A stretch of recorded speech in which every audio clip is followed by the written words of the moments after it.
Why? How could this happen?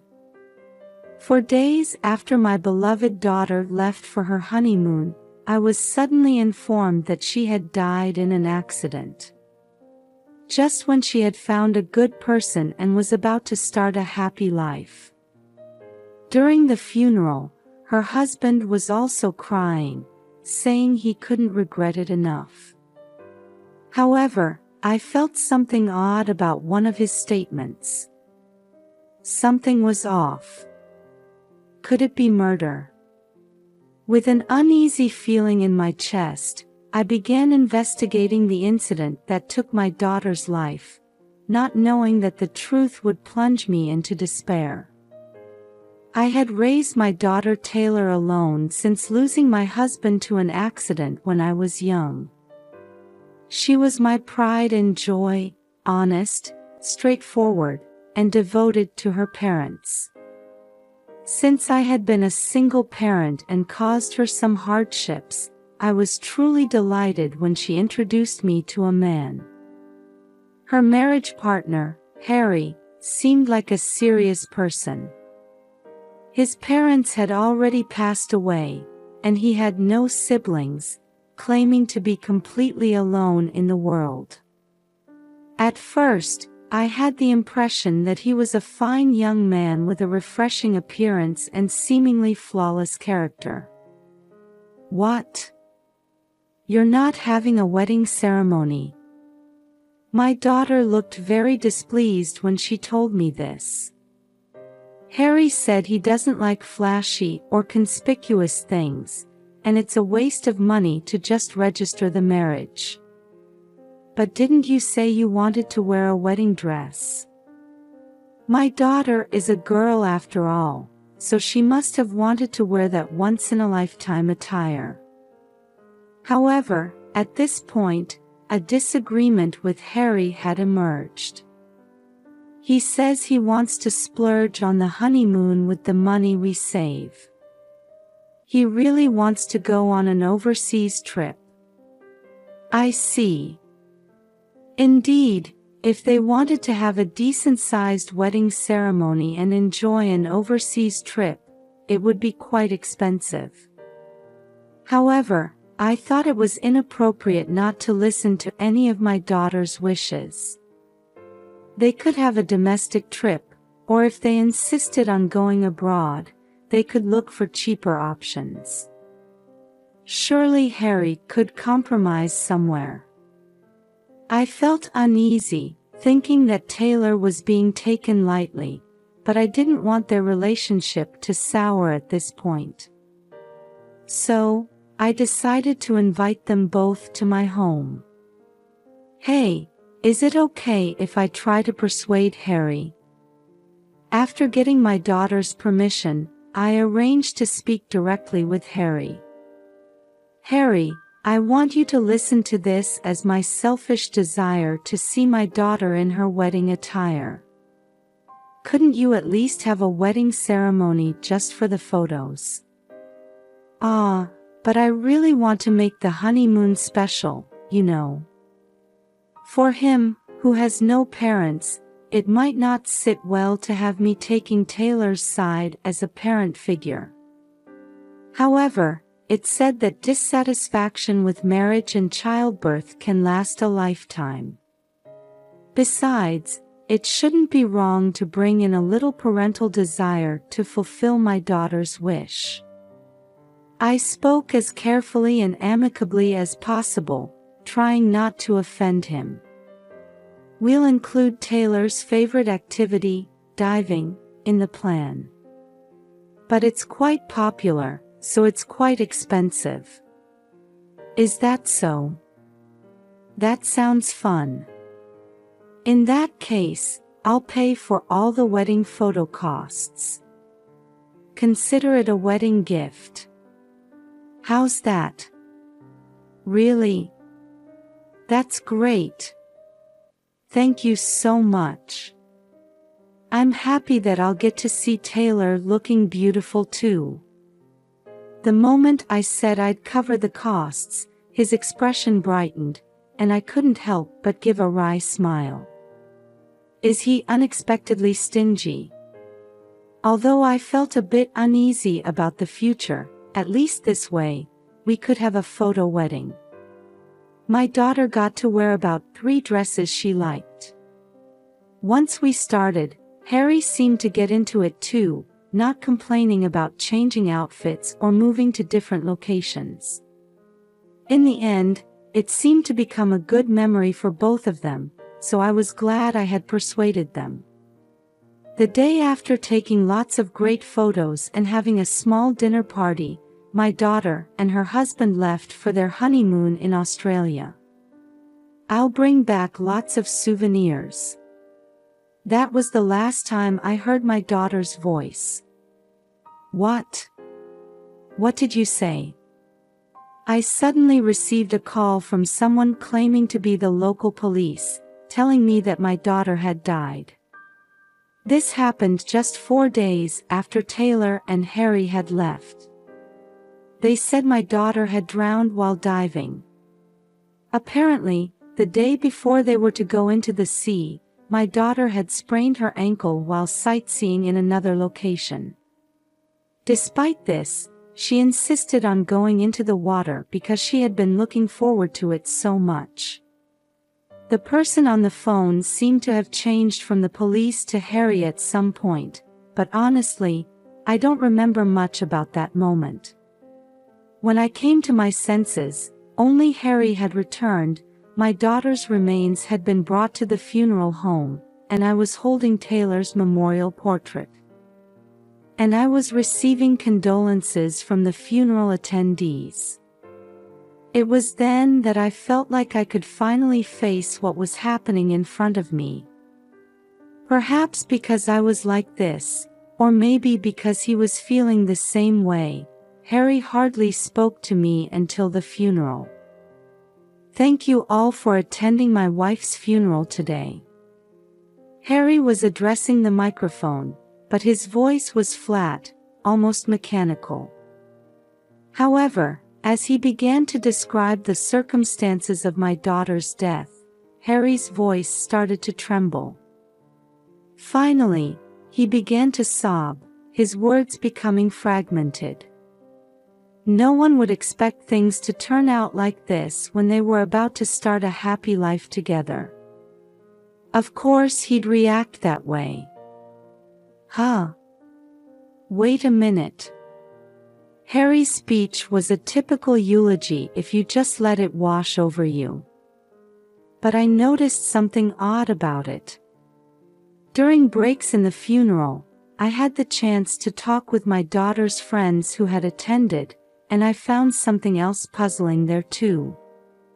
Her friends were all saying things like, "I didn't know Taylor had gotten married," and "This is the first time I've seen Taylor's husband."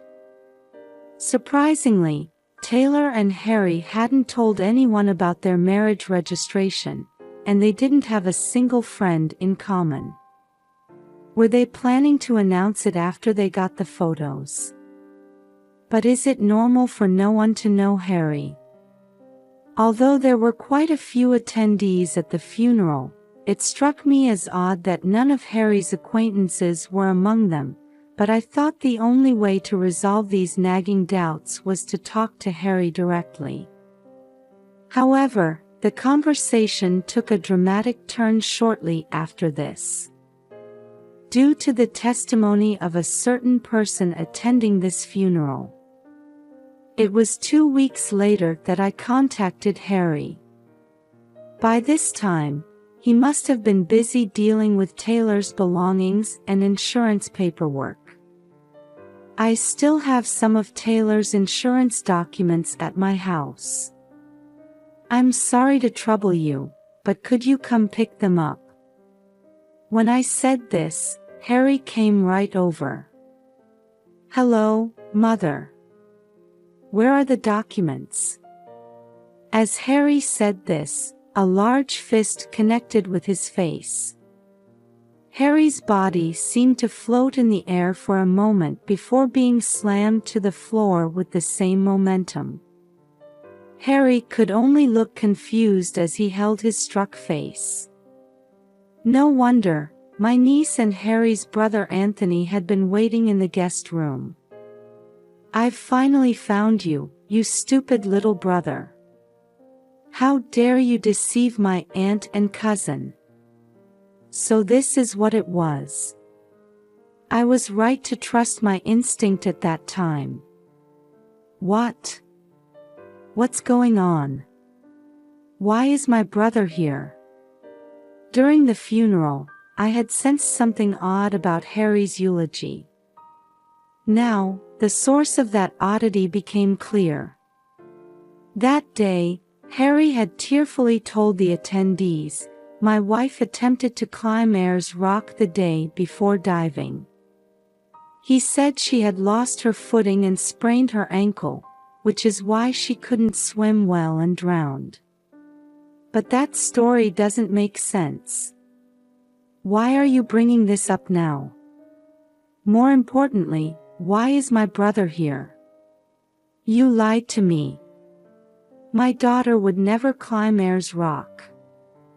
I glared at Harry, who still couldn't get up from the floor. My daughter hates heights. Ever since she slipped and fell off a cliff during a mountain climb long ago, suffering a major injury.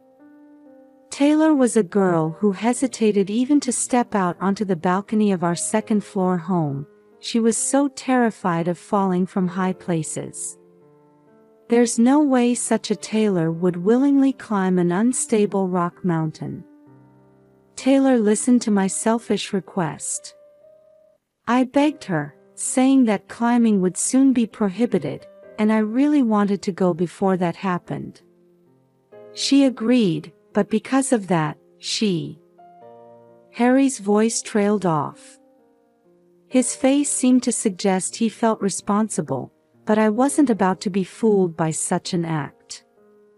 Even if that were true, a normal husband would have stopped her from diving if she had sprained her ankle. Besides, Taylor had diving as a hobby, so she would have understood the dangers of diving when in poor condition. She wasn't foolish enough to take such a risk just because she was looking forward to it. Besides, I don't trust you anymore. You, whose background I don't even know. No, that's... As Harry mumbled, still sprawled on the floor, Anthony grabbed him by the neck and forced him into a formal sitting position. Probably due to the earlier punch to the face, Harry was shaking and crying. Anthony was a tall, strong man. He's apparently a martial arts instructor, so it's no wonder Harry would want to cry if such a person angrily punched him. But I felt no sympathy for Harry. You still haven't learned your lesson and you're still doing this kind of thing. Since when did you start going by the name Harry? Your name is Daniel, isn't it? Oh, so that's your real name. Who exactly are you? Why did you use a false name to deceive me and my daughter? Explain it yourself. Daniel, formerly known as Harry, averted his eyes from me and refused to answer. Everything about his identity had been a lie.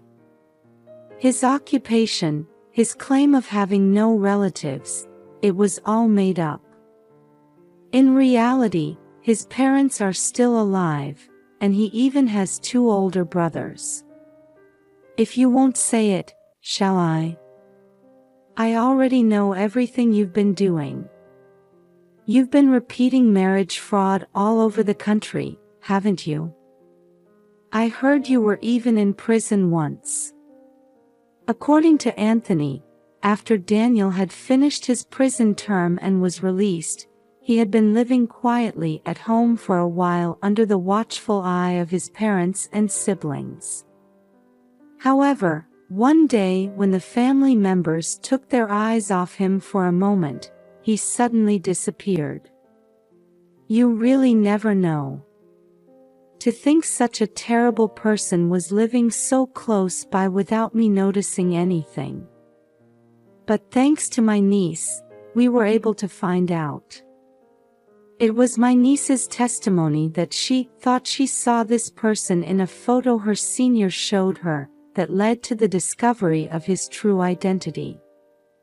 My niece had gone to a university away from her hometown and found a job in that area after graduation. Your brother was a senior member of the club I was in. I thought I'd seen you somewhere before, and it was in a family photo that my senior had shown me once. When Harry heard this, he was speechless with his eyes wide open. He must never have imagined that my relative and his relative would be connected in such a place. I thought it might be a coincidence because the names were completely different, but I never imagined he'd be such a dangerous person. I truly don't know how to apologize enough. Anthony bowed his head to us, seemingly apologetic from the bottom of his heart. This guy has been cheating people out of money and putting them down since he was a kid. I thought he might have reflected a bit after going to prison, but to think he would do such a thing to someone's daughter. Wait. Taylor's death was an accident. I didn't do anything. Harry suddenly interjected, seemingly panicked. What? You're speaking as if my daughter was killed by someone. When I pointed this out, he made an expression that seemed to say, "Oh no." Perhaps the shock of being hit made it easier for him to slip up. Of course, I had it properly investigated. My niece and I had spoken with the local police and tour guides. There, we uncovered the truth about what happened to my daughter. My daughter had not injured her foot at all, and the cause of her drowning was an equipment malfunction that led to an air leak in the tank. Apparently, after the instructor's inspection, the valve had loosened for some reason, causing air to leak out and resulting in oxygen deprivation. The facility's cameras clearly captured the moment you touched my daughter's tank just before she dived. Cameras? I never heard anything about. And you know, with special reagents, fingerprints can be collected even after being submerged in seawater. When I emphasized that we had secured the evidence, Harry started crying again. I had trouble with a woman at work and lost trust in women. He suddenly started talking about himself. Did he think this would change how I see him? But I didn't intend to harm Taylor. I just thought about getting some compensation or sickness benefits if she got a little injured. So you were trying to skim off some money. You really are scum from birth. Anthony sighed and added, and stop that disgusting fake crying. Besides, you're the one who caused the trouble, aren't you? You took a high-handed attitude towards female employees, forced them to quit, and that became a problem, leading to you being kicked out. I had already heard from Anthony that Harry had caused problems at his company in the past and been fired. He had been living off money he had scammed from people. You've always been like that. A liar, sneaky, never living an honest life. Shut up with your nagging. What's with you people? You've been ganging up on me this whole time. Perhaps recognizing that he was surrounded by enemies, Harry stopped crying and started to lose his temper. I'm different from my dad and brothers who are such boring people. I'm a chosen one. Working hard and getting all sweaty doesn't suit me. His absurd claims made me, Anthony, and my niece all take a step back. What's wrong with wanting to make money easily? Is that all you have to say? Not wanting to hear any more of his outrageous logic, I glared at him angrily. I'm still her husband. No divorce, no end to the marital relationship. The insurance money and survivor's pension are all mine. It's your daughter's fault for being deceived. With an evil grin, he truly looked like a villain. Insurance money, huh? I've already taken care of all that. Taylor didn't change any of her life insurance details from before the marriage. Also, since you don't have any children, you're not eligible for the survivor's pension. When I calmly informed him of this, he was at a loss for words again. Oh, didn't I mention? I work for an insurance company. Taylor came to consult with me about reviewing her insurance before going on the trip. After going through the process of changing the insurance beneficiary and reviewing the coverage, I told them I would take care of the rest and sent the two off on their trip. Then, just as I was about to process everything, I received a call from the local police, and it was still untouched. Were you in such a hurry for money? But if you were after the insurance money, shouldn't you have checked who the beneficiary was before taking action? I didn't want to know what was going through the mind of the person who took my daughter's life, but even from an outsider's perspective, it seemed like an incredibly shallow and sloppy approach. The insurance money has been properly deposited into my account. Damn it! It's your fault for not processing it quickly. Give me the money. It's mine. As Harry lunged at me saying this, Anthony restrained him. However, at this moment, my heart reached its limit. My body moved on its own, and I grabbed a bag containing my bank book, credit cards, and other items, then forcefully slammed it into Harry's face. Ouch! Of course it hurts when another impact is added to an already beaten face. But my daughter's pain and suffering were nothing like this. If you want it so badly, I'll give it to you. I said this with surprising calmness. I couldn't confirm it myself, but I think my expression must have been like a no mask. I don't need the insurance money or anything else. So give it back.